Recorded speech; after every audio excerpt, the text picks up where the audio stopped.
Welcome to Lucky Paper Radio. I'm your host, Andy, and I'm here with my co-host, Anthony, fully vaxxed and ready to crack PAX Maddox. Let's not be too hasty. I have to wait 2 weeks? Yeah, 2 weeks I think is what the weeks. CDC still recommends, but I have as much RNA in me as I'm gonna get. You're all RNA'd up. Ravnica allegiance is coursing through your veins. Oh, yeah. Weird how that works out. Yeah. So far, my memories made at the Baltimore Convention Center are going to the SCG SCG Open to play. What's the name of the drafts you can just do at any time? Side events? Yeah, but there's a name for, it's on demand. To do on-demand drafts, and then getting vaccinated twice. That's all I've ever done at the Baltimore Convention Center. Same. Never been to the furry convention or anything else that happens there. There was a craft one. Didn't we go to the craft thing? Not that I remember. A decade and a half ago. You're talking about the, I think I know you're talking about the, pen and ink one, ink and print, ink and paper. Is that what you're talking about? I have no idea. Anyway, new memories made at the Baltimore Convention Center. It's a weird transition. It's actually not that dissimilar, just tables of people sitting around looking across the table, except instead of, looking at magic cards, they're vaccinating each other up. Getting poked.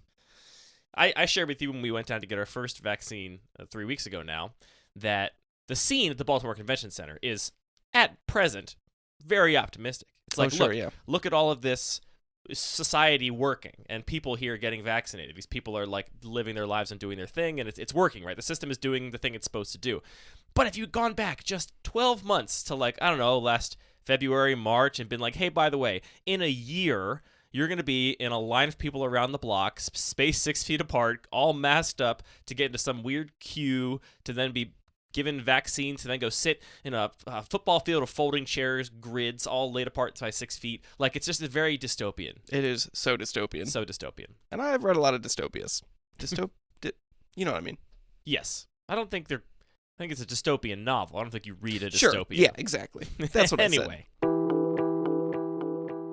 On this episode of Lucky Paper Radio, we're going to be talking about the mechanics of Strixhaven and perhaps related topics. Our set review episode is going to come up probably next week. We're a little bit delayed on account of life, just fucking life.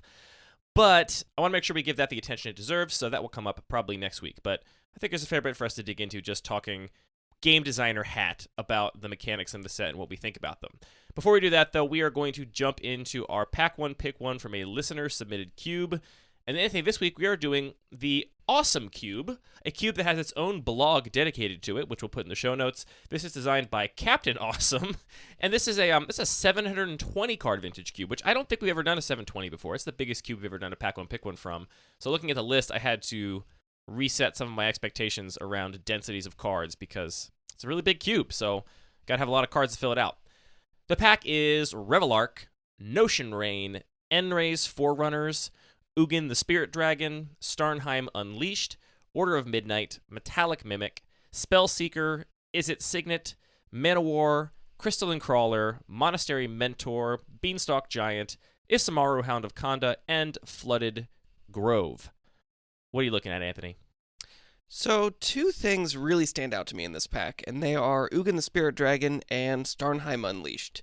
I think that Starnheim Unleashed is just, it's one of these newer cards. It's just extremely powerful, extremely flexible. I think wherever we end up going in this draft, if we end up with a pretty aggressive deck or mid-range or control, I'm going to be happy having it at pretty much any time.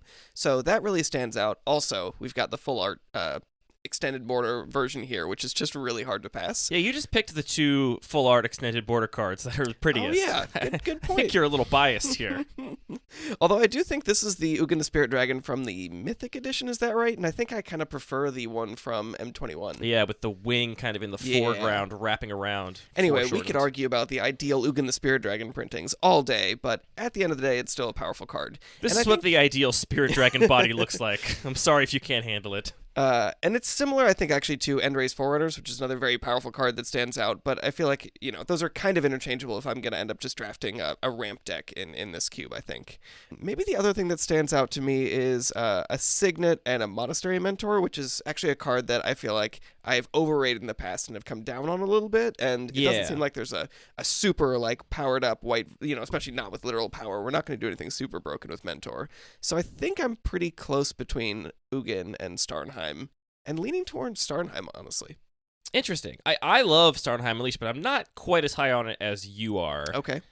Monastery Mentor is an interesting card because, we're talking about a card that is very powerful, played a lot in Vintage, kind of messed up, but one of those cards that does... It's restricted in Vintage, right? I believe so. One of those cards that does lose a bit of its appeal in Limited versus Constructed. The power level is very much built around, and so when you have the full power to construct your deck entirely around it, the ceiling is quite a bit higher than it is in Limited, where there's going to be your deck is never going to be an ideal build around ideal Monastery Mentor deck. So as much as I love that card, I'm also not particularly keen on that. Looking at this list, I think that it's kind of a medium speed cube list. There isn't an overwhelming number of 1 and 2 drops in the aggressive colors. And again, I had to kind of reset my expectations looking at a 720 card cube versus a 360 card cube. I also would expect a relatively high power delta in the cards we're going to see in these packs, just because, again, the cube is twice as big as it needs to be for an 8-person draft. So there's twice as many cards, probably more cards that are on the lower end of that power level spectrum. Looking at stuff in this pack like Crystalline Crawler or Beanstalk Giant, maybe. I think that card's actually pretty decent. Cards that maybe wouldn't be in the top 360 cards in the cube that are going to show up in these packs. And given all those facts, I am going to take the Signet, and it's not particularly close for me, because I think this is going to be an environment that's going to reward a little bit more greed. There's a lot of 4, 5, and 6 drops in all the colors, and a card like Starnheim Unleashed, which I'm really high on, I think for as much as I love scalable cards, they do go down slightly the slower and the less punishing an environment is. Like, if you basically... The power like of... You're saying that the power of it is the flexibility, and if you're expecting to be able to cast it at 8 mana all the time, you'd probably just rather have Ugin. Exactly, yeah. If the games are going to go to a point where you're treating this as just a card that's going to cost 6, 7, 8 mana, there are better things at 6, 7, 8 mana. Where its real power comes into play is like, I'm dying, I need to cast it as just a sorcery and make a 4/4, At the same time, that flexibility does come into play when other people are just trying to do these big splashy things, and you can just say, well, here's my 4/4 on turn 3, deal with that. Yeah, I mean, I don't think it goes down much, but I think it does go down a little bit. Even still, like, as much as I like Starnheim Unleashed, this is like the constant battle of talking about new cards that come out in sets, because it was one of the cards I was highest on from Kaldheim, and I still like it quite a bit, but highest on from Kaldheim doesn't rank it very highly and all across my entire white section in my own cube, for example. Like, I like the card, Interesting, yeah. but it's still bottom 6, 7, 8 cards in my white section, I think. But it's just that because my cube is power optimized and it's been around for many years, it's hard for a new card to break into the really appealing cards in a color. So yeah, it's hard to kind of calibrate expectations. It is one of the cards I was highest on from Kaldheim, but not as high on it in this pack, and not super excited to take it. Ugin's great. Ugin's very powerful. It's actually kind of not that interchangeable as an 8-drop. Like, there's a lot of games that Ugin will save you where a lot of 8-drops would not. But that said, I'm not going to start on an 8-drop, I don't think. I think I want to be in some kind of ramp deck or controlling deck that's planning to go to the late game before I take an 8-mana cost spell. So I'm just going to take a Signet. And whether that means I end up base blue something or, a 3 or 4 color greedy deck, I'm just really happy to have something that will allow me to cast the 4, 5, 6 mana spells in this cube, and also allow me to take the more powerful cards out of the later packs and not be kind of stuck with a specific narrow strategy and be forced to play some of the the bottom half of those 720 cards in terms of power level. Yeah, that's fair. Signets are good. I feel like we, in a lot of the cubes that we've been playing, are kind of like cutting down on them or trying to speed up the format in order to sort of mitigate the fact that in a lot of cube environments, they're just kind of busted. So yeah, I think coming into this, if I was drafting, I would not be on it, but I think after this conversation, you've talked me into it. Sometimes I feel like I'm too compelling, and you need to just fight me more on these things. Take Ugin. You know you want to play Ugin. Yeah, it's interesting. I feel like when I first got into Cube, Signets were regarded as very, very powerful, right? First pickable almost all the time in like powerful cube environments like the Magic Online Vintage Cube. And I made my cube kind of in the kind of in the shape, or in the sort of inspired by the Magic Online Vintage Cube. And the very first version of my cube did have all 10 signets included in it. And I eventually ended up cutting down to just a handful of them, because I had that sort of realization a lot of cube designers have, where it's like full cycles might seem nice and symmetrical, but in actuality, 10 2-mana rocks is just way too many 2-mana rocks and a 360 card cube for what my goals were. And then over the intervening years, my cube has gotten faster and faster and faster, such that I actually no longer really think the 2-mana rocks are particularly appealing in my own environment anymore. This cube is quite different, though, and I think being closer to, if we put like my cube and the Magic Online cube on a spectrum or a map, I think this cube is closer to the sort of Magic Online speed and like the way the games are going to play out. And so I think that 2-mana spells are really relevant here. But basically, like, as my cube has gone on and, kind of grown and changed and evolved, the decks rely less and less on 4 and 5 and 6-mana spells. And especially that 4-mana spells, like, that's where the signets come in, right? Like, if you can go on turn 2, play a signet, and then into a really impactful 4-mana spell, then you're getting your full value out of your signet. But if the 3-mana spells are the top of the curve for a lot of decks, or just as impactful as the 4 and 5-mana spells, then a lot of the value falls off. So it's actually weird, because, like, I think in some ways my cube is less powerful than the Magic Online cube, in that I don't run as many of the powerful cards the Magic Online cube includes, and yet cards like the signets, which are really, really good in the Magic Online cube, I think are much worse in my environment, just because of the nature of how these games play out. Local maxima, as Jet loves to say. But the real question is, which of these options is more awesome? A stupid mana rock or a giant spirit dragon? Okay, to be fair, it is called the Awesome Cube, designed by Captain Awesome, so I guess we have to take Ugin. That's just how it goes. Easy. Problem solved. Thank you, Captain Awesome, for sending in your cube to Lucky Paper Radio for a Pack 1 Pick 1 segment. If you want to have your cube featured, dear listener, you can also have it on the show. Just send it to mail@luckypaper.co with your name and pronouns, and we'll do it. We'll do a Pack 1 Pick 1. Can't stop us. We've been playing a little bit of Strixhaven Sealed, and before we talk about the mechanics of the set, I wanted to say that I feel like spending a lot of time thinking about designing and playing cubes has made me feel like more Magic than most people want to admit if you have two players that understand kind of all of the foundational heuristics of Magic playing. Stuff like just basic sequencing, making sure you use as much of your mana on each turn as possible, those kinds of things. Once you're at a certain like baseline level of Magic competency, I feel like more formats of Magic and more games of Magic come down to variance than perhaps people would like to accept normally. Does that ring true to you at all? I see what you're saying. There's definitely a lot of variance, especially in a format like Sealed, but I don't know that I can agree that it is undervalued or under-expected. Here's a way to ask the question. First of all, do you have a distinction in your head of, like, to me, there's decisions that are kind of guided by best practices, by heuristics, right? Sure. And those ones feel somewhat forced, where I think if you were to take me or you or any other person in our play group that is, experienced playing Magic and just kind of swap them in, that we'd all make exactly the same decision in the exact same place. And then I think there's other decisions, and and so those turns tend to go pretty quickly in, Cube or Seal or wherever you're playing. And then there's other decisions where it's like, here I feel like I'm actually making a decision. Like, I could see arguments for either case. And I feel like the decisions in a Magic game kind of fit into these two kind of buckets for me. Does that feel true to you too, or do you think it's more of a spectrum? Oh, it's definitely more of a spectrum, just like everything. But also, I think if you're going to say that the majority of decisions fall into that first bucket, I definitely disagree with that. I mean, just having the like rare and interesting experience of actually just being able to, so occasionally we'll play Arena on Discord with the local play group and be watching in and, ribbing each other and making fun of each other's bad decisions, which is something that you normally just don't get to do. When we're playing in paper, you can't lean over somebody's shoulder and be like, well, why don't you cast that card, because their opponent's going to know about it.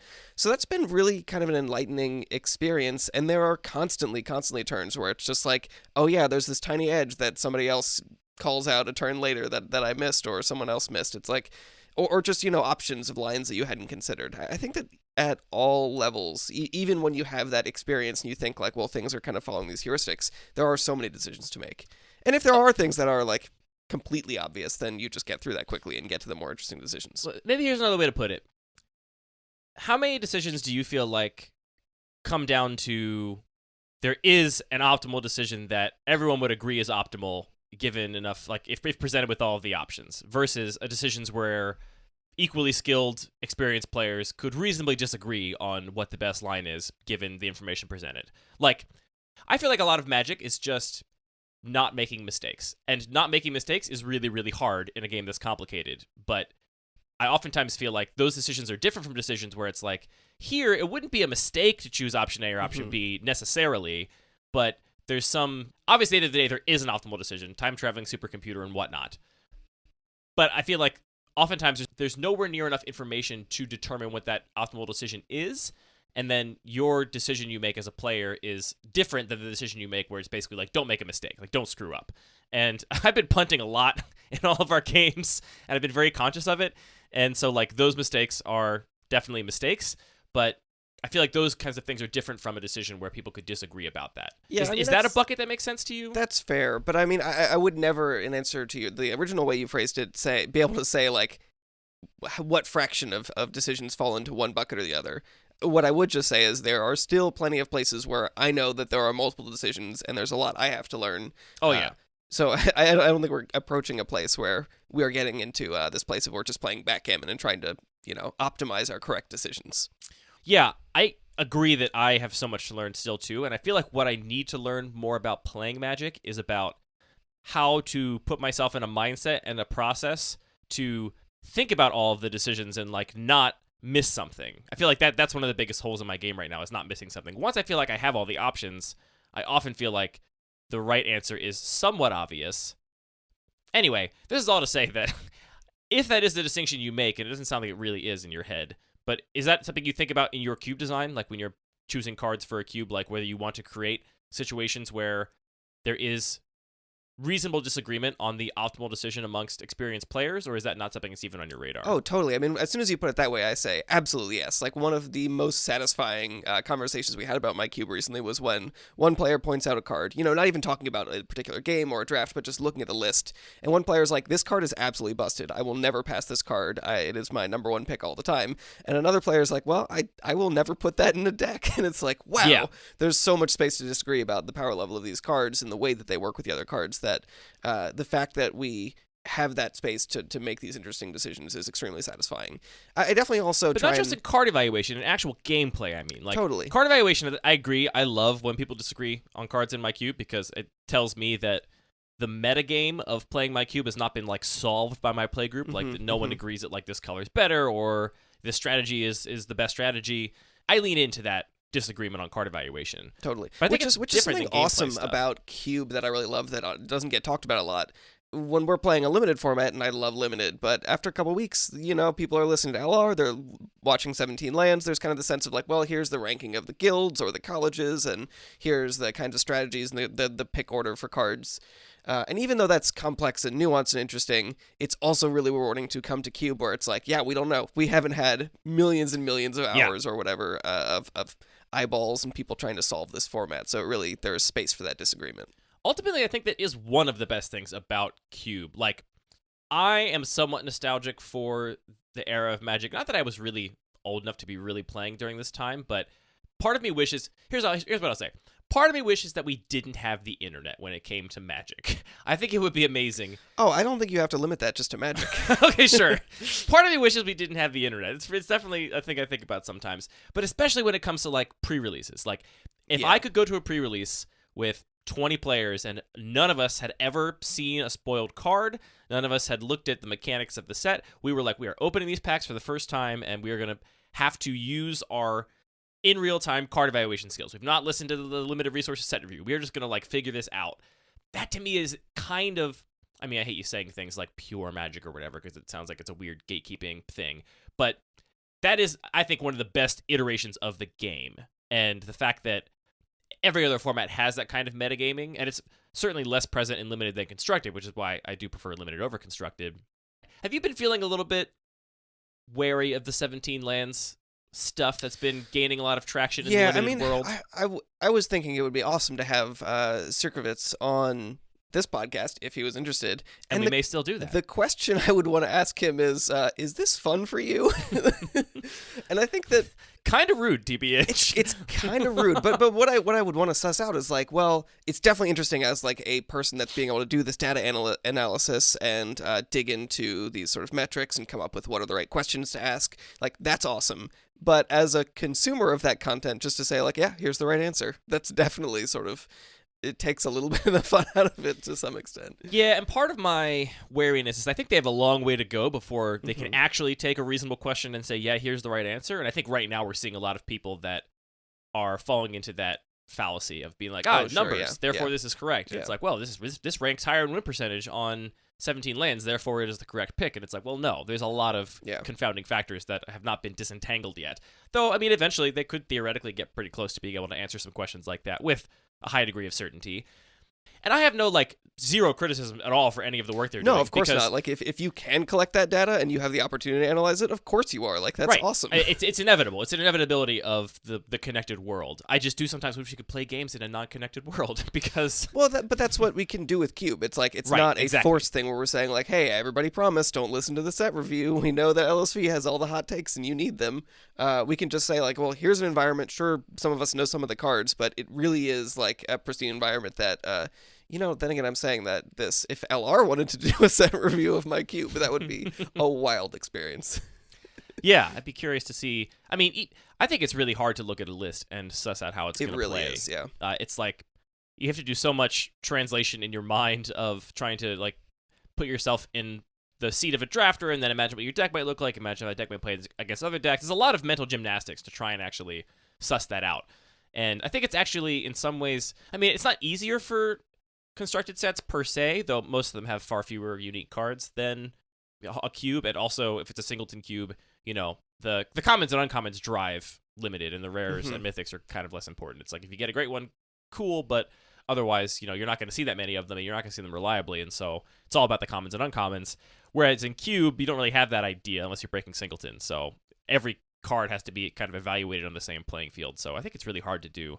It'd be really difficult to do the kind of thing that limited resources does for limited sets for a cube and sit down and talk about every single card for 3 hours and how viable you think it is and what decks you think are going to be successful, because there's so much to unpack. And I think a lot of the knowledge is less portable. Like if you're playing a limited set and you see a giant growth, there's a giant growth, there's a fight spell, there's a burn spell. You can use that as a starting point, as a heuristic to say like, well, okay, here's how good it is in most sets, and then adjust from there.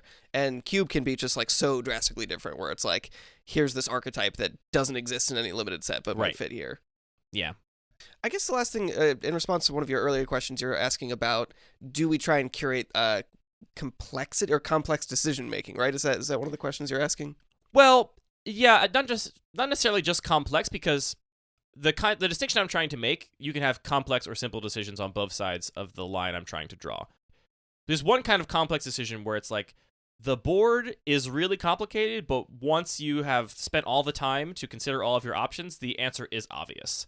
And so that can be really complicated, but not the distinction I'm trying to draw between, like, here's the decision, and it's not clear what the right move is. And you can have those decisions be very simple or very complicated, and you can have decisions that are very simple or very complicated that it is pretty obvious what the right move is once you figured it out. I think those buckets would be very different for different people. So to use the most extreme example, tic-tac-toe is still a game to somebody that doesn't know the basic principle. Stupid children. Right, we've all been Idiot stupid children. Babies. But once you know there's just a pattern you follow and you can't lose tic-tac-toe, then it's no longer really a game. It's just like following through the system and making these optimal decisions.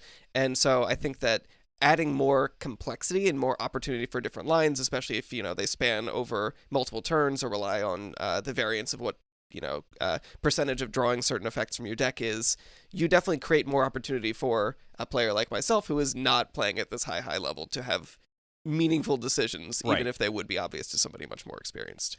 Yeah, I guess another way to put it is that I think a very slow, mid-range, grindy cube with not that many proactive decks, not aggro really present, would lead to really complicated decisions, but the decisions are not the kinds of decisions I am trying to prioritize in my cube. It's like, all right, here's a board. There's 8 creatures on each side. We each have 4 cards in hand, and it's like trying to figure out how you break through and actually get an advantage in that puzzle. That's To true. me, There's a complexity where it's not, weighing my options, having sort of a statistical approach to, if I draw one of these 3 cards, I have this line. If I have one of these 3 cards, I have this line. It's like, it feels almost more like homework when you're evaluating a giant board state exactly. like that. Yes, that's the kind of thing I'm trying to avoid, where it's like a really complicated decision, but the optimal answer is pretty obvious. And the kind of decisions I want to leave my players with is like, all right, it's turn 2. I'm playing blue.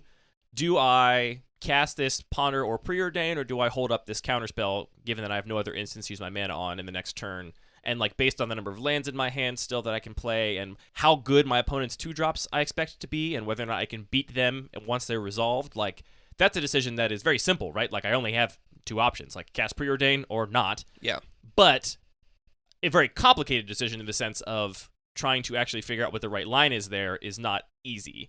And those are the kinds of decisions I want to increase in my cube, and those are also the kinds of decisions that, frankly, and this could be my bias or just being blind, that I oftentimes feel like are not present in sealed or normal draft. Like they're less present in normal Magic, non-cube Magic, than I at one point thought they were, until I feel like my lens on those decisions was changed by playing so much cube, and like looking for them in my cube drafts and games had like attuned me to them, and then looking for them in other places, I'm like, oh yeah, I feel like there's not that many of those kind of decisions here. There's like a lot of, hey, don't fuck up decisions, where it's like, don't make a mistake and miss that they have this reach death touch creature, but there's not as many like little decisions like that actually really matter.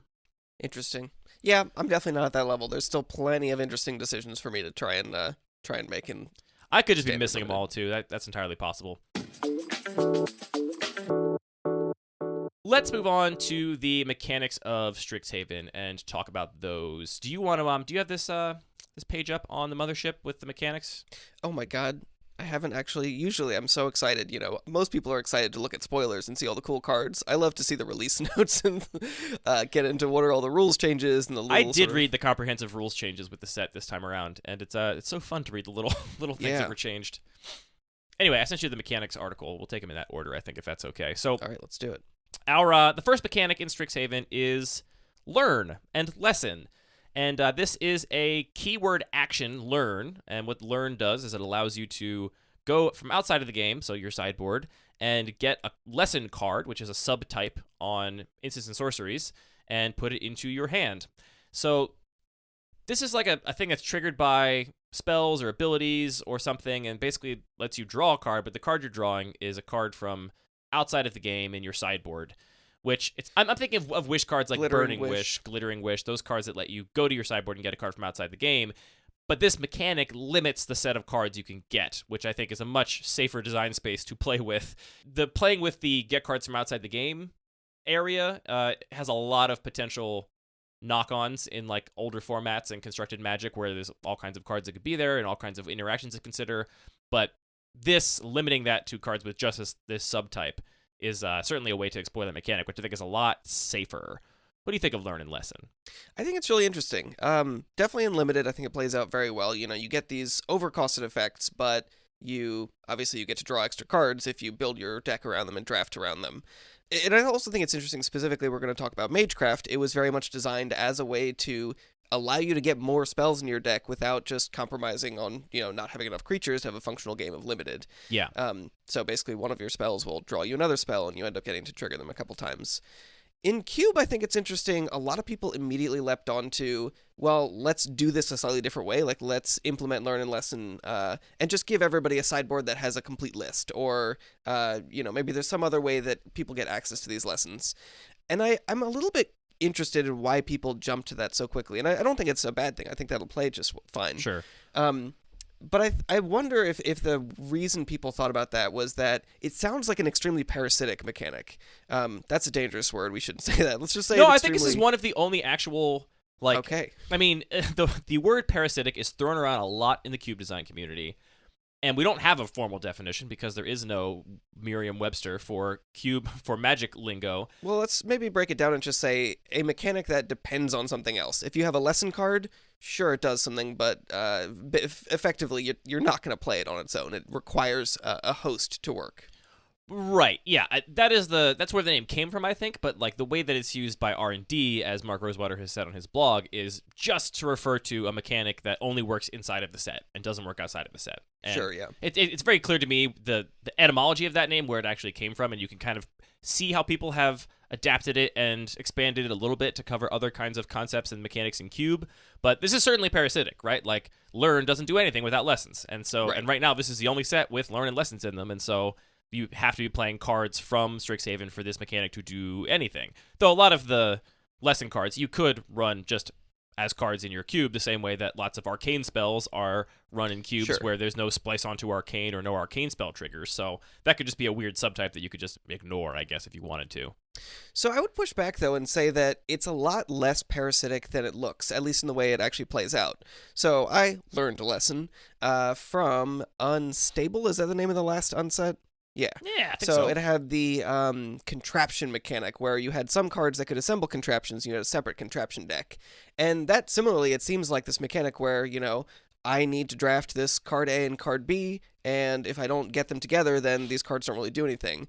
And in recently building a cube that had a bunch of uncards in it, I realized this mechanic is actually a lot less parasitic than I realized, because really, in the draft, I just need to draft these two cards, one Wrench Trigger and one Fairy, the premier contraption. And then my Fairy always works. If I draw my one Wrench Trigger, it's just like it's augmented that one card in my deck. I don't have to draw both of them. And so, compare that to a mechanic that people are very comfortable with, or an archetype like Splinter Twin or Kiki Jiki. People are very willing to put those two cards in a cube and say, well, you have to have both of these cards. Maybe there's a little bit of redundancy for one side of this combo or the other, but if you don't draw both of them, these cards don't really function. That's not the case with these lessons. You only have to draw one half of it, so sure, it does take up some, slots in the draft, as people will refer to it, but if you draft both those pieces, it's not going to fail for you, right? Yeah. And I think that's the really fun part about learning and lessons. I don't actually know how to refer to this mechanic, is that it offers you a lot of interesting choices in the draft where you can say, well, I can pick this lesson up now, and then maybe if I get a learn card later, it will bump that up in my card choice and sort of alter my pick rankings as I go, which is what I really, really look for in a cube that I'm intending to draft. Yeah, I think your point of comparing it to Splinter Twin combo is very relevant. Those cards are not literally non-functional outside of the combo, but in a lot of the powerful cubes where they're played, like, you're not playing a Kiki Jiki for value. And especially the other half, you're not just putting a Pestermite in Deceiver your deck. Exarch, even worse, right? Like, at least Pestermite is kind of a decent tempo creature if you're I playing play a in my cube. blue tempo deck, but Deceiver Exarch is, not going to do a lot in a lot of the environments where that combo is present. So, yeah, like, and those fail cases are not so much different than like the fail case of Learn, which brings me to the one thing I love about this mechanic. I should say, when I first saw this mechanic, I was kind of on it. I was like, it feels very parasitic, and I also am not super hyped about the cards that play with the outside the game space. I think it's a little bit of a weird. To me, it has like some practical considerations the same way that like double face cards do, where it's just a space you have to like define. Like, 'cause a lot of cubes will augment it by like just giving you lesson cards. So it's a thing you have to like describe to your players when you're talking about it, which is kind of frustrating. But two things. Well, not frustrating, but I think that I'm always cautious about that. Like, I feel like if you're going to explain to somebody who's sitting down to draft a cube for the first time, I feel like you can give them like 3 custom rules or at most, extra things. And for me, I like to like say, hey, keep your deck together after so I can review deck lists, and that's like already one of my custom things to explain. Exactly. Like, make sure you get your tokens so I can maybe explain Booster Tutor is kind of my one. Exactly. That's your one accommodation. Yeah. But I love the fail case of Learn. I am so glad they gave it a fail case, which is that if you cannot get a lesson or choose not to get a lesson out of your outside of the game area, out of your sideboard, you can just rummage, discard a card, and draw a card. And which I haven't played a lot of this set yet for, again, life reasons. But I don't think I've seen anybody do that yet. I haven't. I've caught myself forgetting I can do it and being like, that actually might be the right thing to do, even though I have decent lessons in my sideboard. I should like keep that in mind in certain situations. And one of those examples of like a complicated decision where it's like, that actually would be optimal, You just got to remember you can do it because this can happen so infrequently that you just have to remember that that's an option available to you. It's nice that you don't get into this clunky situation of like, ooh, do I really want to put 3 learn cards in my deck if I only have 2 lessons? Like, even if you draw the third, you're going to be fine. Yeah, exactly. Yeah, I love that fail case. It reminds me of the fail case on that green cantrippy card from the last set. I think it was Kaldheim. That basically said, look at the top couple cards of your library to get a creature or a land. Or if you don't do that, you may just draw a card. And I love that kind of fail case. And I like taking these abilities and just making them less variable, right? Like, if you look at a card like Augur of Bolas, that's the 2-mana 1/3, enter the battlefield, look at the top 4 cards of your library, get an instant or sorcery card, and put it into your hand. If you hit, card is great. Really, really good. Compare that to something like Seagate Oracle, which is a 3-mana 1/3 that looks at the top 2 and put one of them into your hand. That's a card that much lower ceiling. I don't think it's seen any constructed play to my knowledge of any substance, but never fails, right? Like in the fail case on Augur of Bolas, it's kind of a real feel bad. And so I really like when they balance these cards so that the ceiling's a little lower and the floor is higher, and it's just a little narrower in the band of what it does, because I feel like it leads to less blowout, swingy situations where the sort of outcome of the game is decided by whether or not you triggered your Augur of Bolas's that you cast 3 times in the first couple turns, or whether you didn't, which can something it might be an optimal decision, but you as a player don't have any agency over, which can feel bad, I think. Sure. I think it also fits really nicely in a flavor stance, a flavor perspective. I think it was on the 540 they pointed out that there is 1 more lesson than there are learn cards. I think there's 21 learn cards and 20 lessons, which is just sort of this beautiful, like, there's always a little bit more to learn. After you've learned every lesson, you can keep going a little further. And I feel like that text also sort of supports that as well. Yeah, so I love that fail case. I think it's great, and I have really enjoyed playing the mechanic in Strixhaven Sealed. We haven't done a draft yet, but playing it in Strixhaven Sealed, it's very cool to, especially in Sealed where you just get all the lessons, right? Like, you don't have to think about it. You don't have to, like, pick weird off-color lessons you might not be able to cast, but maybe you could with the treasure token. You just get all the ones that were in your pool.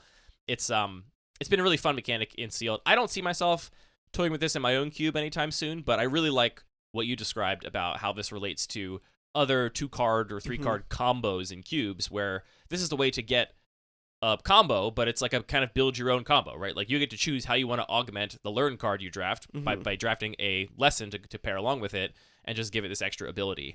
Or you can, if you want, have a lot of these cards in your cube and let people draft learn and lesson decks where they have actually a lot of options and they can draft a lot of them. So I think it's very cool. Here's the last thing I want to say about learn and lessons.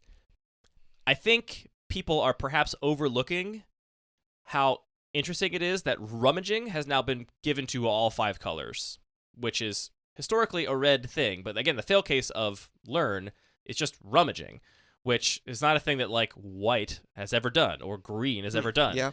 So all these cards that say learn on them, they kind of have this additive distraction where, like, maybe that card is just good enough if it's a rummage card in white or whatever. Basically, I think if you have a cube that's looking at reanimator strategies, and specifically slower reanimator, like, I don't think any of these cards are going to cut it in, like, Entomb Grizzlebrand territory. But I know there's a lot of people out there where they're running the, like, 4-mana reanimation level where they're playing Zombifies and stuff like that. And in that situation, here you have a lot of enablers for discard outlets on cards that wouldn't normally have that. Like, there are not that many discard outlets in a lot of these colors, like whites, for example. And just having a whole bunch of them now that are kind of disguised as lessons, or rather kind of disguised as learn cards, but are actually maybe just rummaging cards, I think is very interesting. That is interesting. I definitely would always, like, that would be not a reason not to put it in a cube, but it would be a big negative for a card if I was just including it for that text. I agree.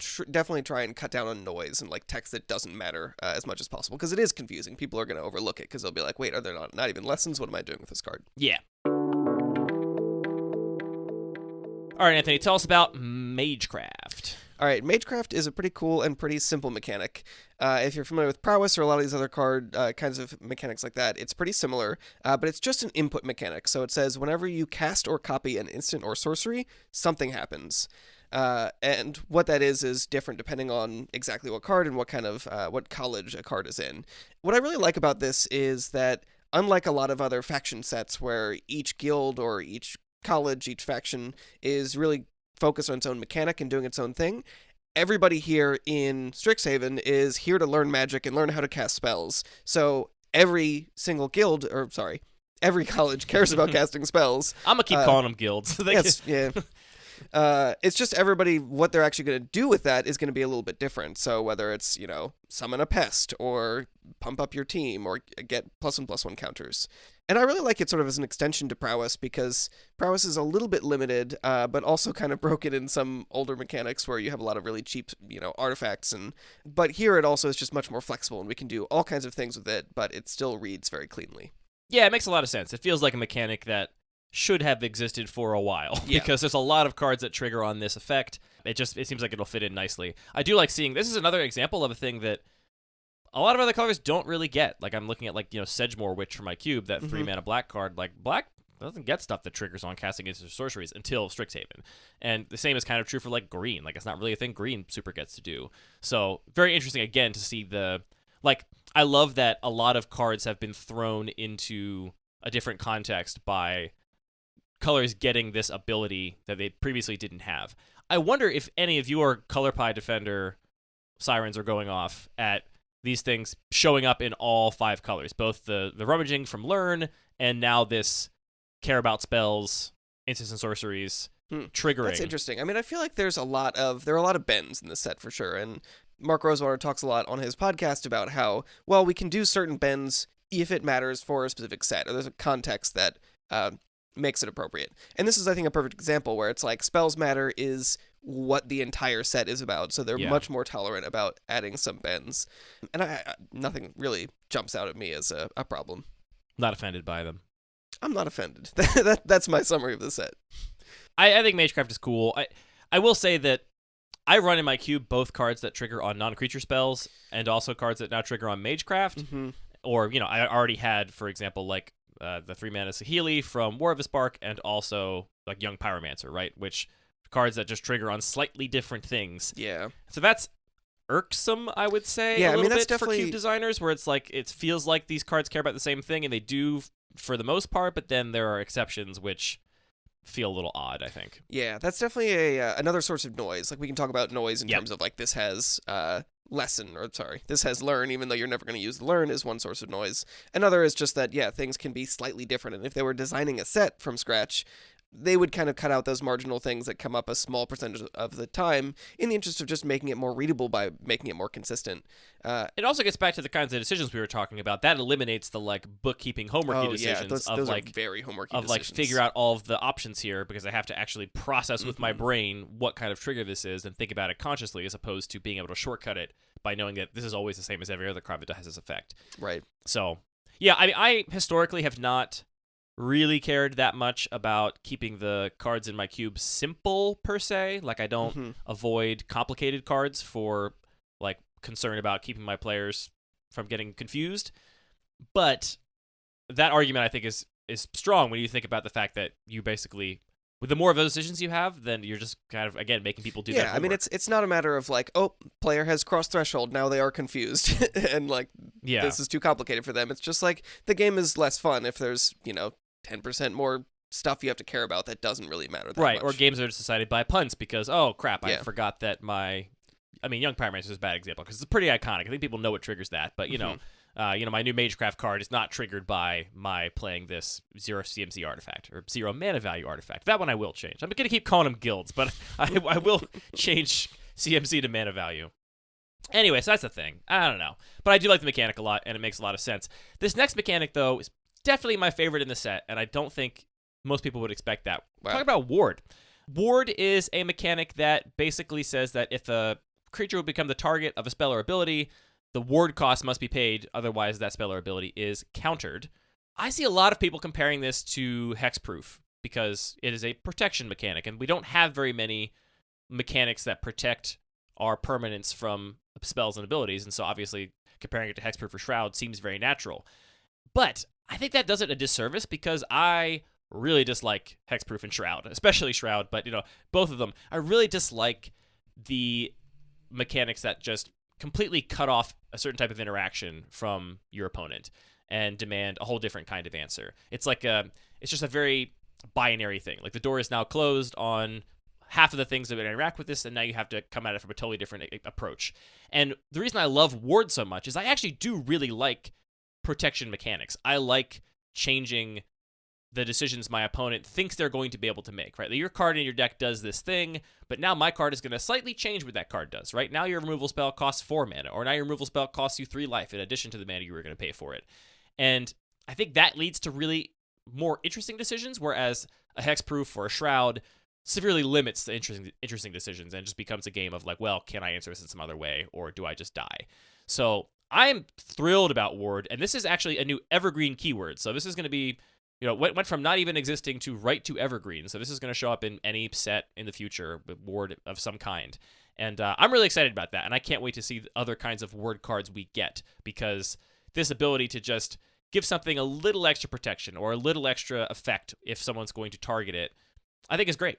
Yeah, and I think there's also a lot of interesting costs that can be associated with it as well that For make sure. it a pretty flexible thing. Maybe it's like in this set we have obviously some mana costs that just makes your spells more expensive, but we also see life payment as a cost. Yep. And I could see even in the future like being able to, or requiring you to sacrifice a permanent or something. Yeah, bounce a land to your hand or whatever. Yeah, which again just like gives you more complex lines where you have to try and plan around how are you going to deal with this threat. Yeah. It's also interesting, this was a keyword that they previewed, or they mentioned before the set actually came out that they were going to make a new evergreen keyword. I failed a little bit here, I missed the mark. My call was that it would be a tweak on prowess, because we knew that's something that they've sort of been toying with for a while. It's like a known quantity that they're not super happy with in some ways. But this also fits that bill. Like, we've seen a lot of Ward-style effects, like even Bone Crusher Giant. You forget it might have extra text. No, yeah, I remember. Or Glyph Keeper, or there was one of the blue cards from Eldraine that again like caused you to pay a little bit of an extra cost, or Kasmina. So it's like this is still not an unknown quantity. We've seen this effect a lot of times, but just sort of making it canonized I think makes it a lot easier to process, because some of those have been a little bit tricky to remember. Yeah, and I'll say that we have seen it before, but we don't see it as much as I would like. I would like far more creatures and permanents to have a Ward-like ability on them, because good news. Well, yeah, because like that's why I'm excited. This is why it's the mechanic I'm most excited about, because we've talked endlessly about Baneslayers and Muldrifters, right? Baneslayer. And this is one of the things that gives quote unquote Baneslayers way more range, right? Mm-hmm. Like if you get to say, all right, well, here's my 5 mana, super big threat that I need to untap with. There's some degree of tension here. But also, it's got Ward 4 or something. Maybe 4 is too much. Maybe that's just actually hexproof. Maybe it's got Ward 3 or something, where it's like, this can be dealt with, but you are also going to spend a lot of mana to deal with this. So, like, it's going to be an even exchange on tempo and cards, as opposed to me getting blown out by a Doomblade or whatever. Dies to Doomblade. I like that it's now... It felt like before it was, to me, mostly a binary. Things like Kasmina and Kira the Glass Spinner, like those things aside, and they really felt like they were kind of exceptions to the rule, which was that things are either interactable or they're not for the most part.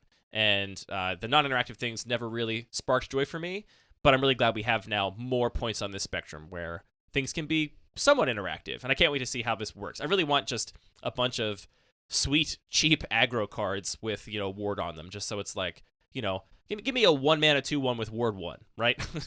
I'm in for that. You're not usually removing 2/1s anyway. You're usually blocking them, so it's not gonna be that good. But that's a real feel bad though. You already feel bad about spending your removal spell on a 1-mana creature. Yeah, now it's gonna cost even more. I don't know. Yikes. So stuff like that, I'm really excited to see what we get from Ward, and I'm hoping that its inclusion as an evergreen mechanic is not just them making the rules simpler and basically condensing things down because it shows up sometimes, but actually an indication that they're gonna use it more is what I'm really hoping we'll see.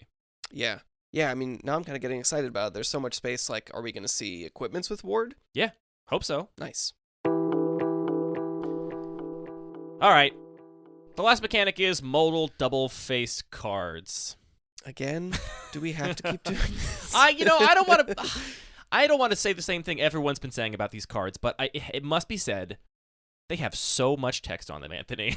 And we actually have been talking during this episode about complexity and the right kinds of decisions to make people make, and I am worried that a lot of the modal double face cards in Strixhaven are going to lead to the kinds of complexity that I am not trying to encourage, which is this card has a bunch of text on it. Most of it doesn't matter most of the time, but 10% of the time that text will matter, and so if you don't read it every time or really memorize this entire complicated card and commit it to memory that it has these different modes on it, you are going to get punished by punting when you forget that your Plarg, Mhm. you can actually spend 5 mana to cast a random spell off the top of your deck, or you can, do something else with it. So, I mean, or just much more clearly, if I'm just playing Plarg in my mono red deck, how much more clear can text that literally doesn't matter be than there's a whole other card in my deck that I just cannot cast. or worse, Except the one time where I have a treasure token and I I was gonna forget, say- like, oh, I actually could have done this. I was going to say, I do have Plarg in my seal pool from Strixhaven, and I'm playing Prismari, and I do have ways to make treasures, and I'm like, how often is it going to be right to cast this other side of his card, which is sitting here right now, Anthony, I don't even know what it does. I have no idea. So, I think the other side is quite a bit better, actually. yeah, it does look pretty decent. So, yeah, I love modal cards. I love them. We've talked about this at length. I love giving my players decisions. A card like Shark Typhoon or a card like Starnheim Unleashed sparks a lot of joy for me. I really like those cards, and I'm always looking to include more of them in my cube. This is my least favorite implementation of modal cards by a pretty big margin. There's all the practical things we've talked about where you have text on both sides of the card. You have to flip cards around in the draft. It gives away some information or whatever. That's frustrating. But also it's just the fact that they have so much real estate on both sides of the card, and when one side is not a land, I really like the Strixhaven modal double face cards. I like them. I enjoy playing with them. I think they're powerful. I would love to see more of those. You mean Zendikar Rising? Thank you. Zendikar Rising, the one about lands.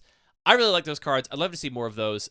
The ones from Kaldheim and now the ones from Strixhaven, they're not doing it for me. It's too much. I think it's too much, and it's going to lead to the kinds of decisions. It's going to make games decided by the kinds of things I don't want games decided by, I think. Yeah, that's fair. I mean, I think fortunately for me as a player that plays mostly limited in cube, I'm just not going to include these in my cube. Right. Obviously, because we're going to do a set review, I've spent a lot of time trying to read and trying to get my head around these, but when I sit down and play games in my cube, they're just not going to be there. And in limited, they're at relatively higher rarities, so they come up every once in a while, and you just, do your homework, eat your vegetables, read the block of text that your opponents cast or whatever. So they're not really a huge issue. I'm not here to complain, but I don't like them. Yeah, I don't like them either. It's just how it is. It's actually more I so want than... to like them though. Like you have a stronger opposition to flipping cards around and stuff than I do. That may be true. You're down. You're also pretty low on the Zendikar Rising modal double face cards, which I like quite a bit. I think these could work, and the way they could work is if the sides were much simpler.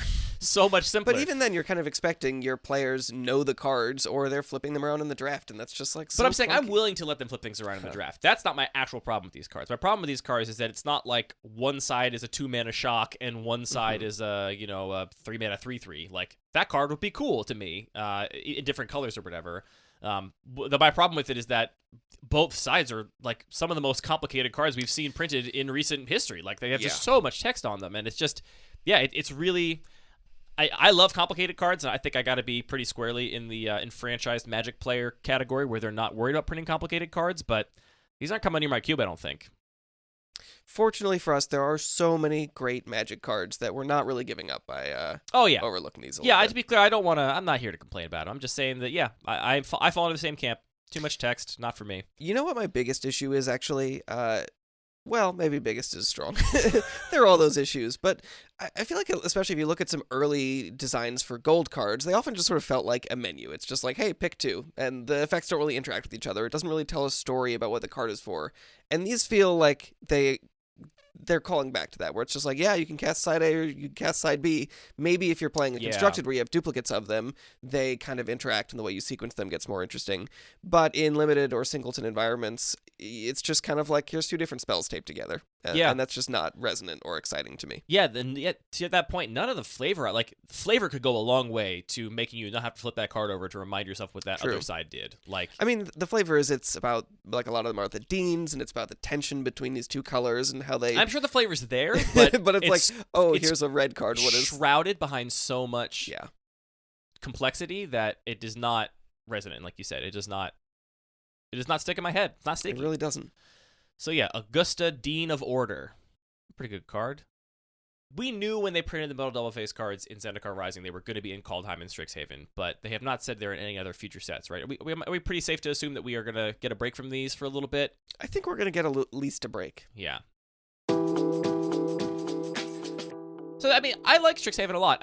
Instants and Sorceries Matter is a really satisfying theme to me for a set, and it touches on a lot of things I like. Like I said, Ward is great. I think Magecraft is great. Lesson and Learn, I think, is a really interesting design space to explore with this outside the game territory and making these kind of little toolbox cards. So I really like the set a lot.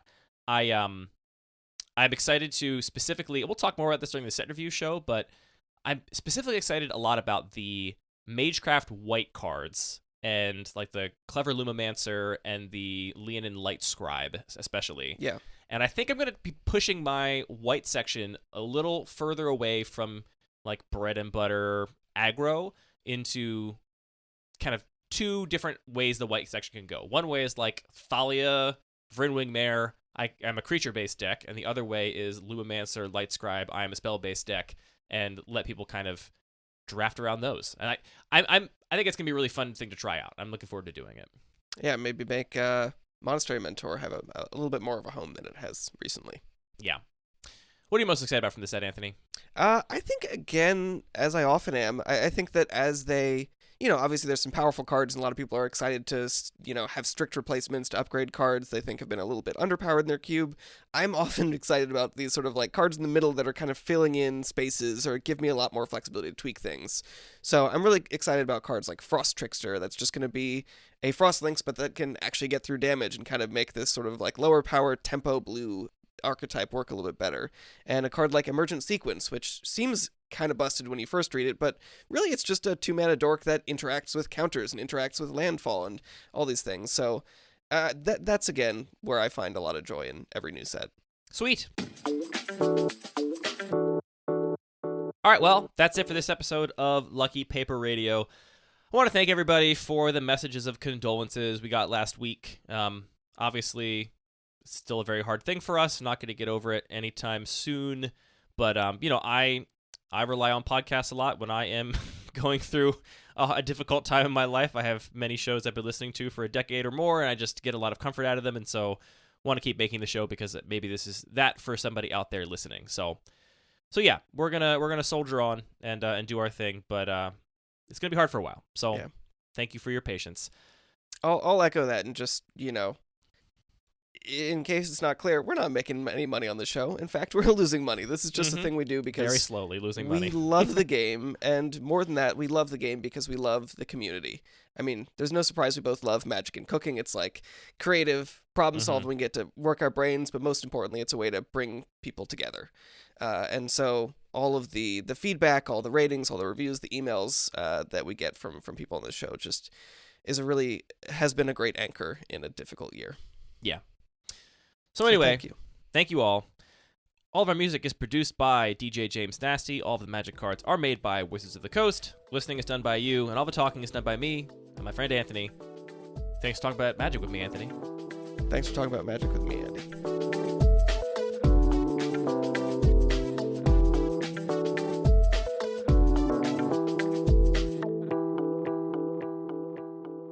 We are physically in the same space for the first time ever recording this show. God. I think you talked way faster. Just being in the same room as me make you talk way faster. Different energy? You have a very different energy. I'm uncomfortable. I don't know if you're uncomfortable. I just think the words came out of your mouth much faster. It's like Griffin McElroy. Never mind. I don't know the reference.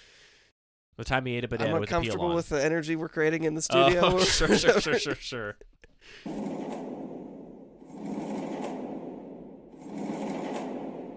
I am very uncomfortable with the energy that we've created in the studio today.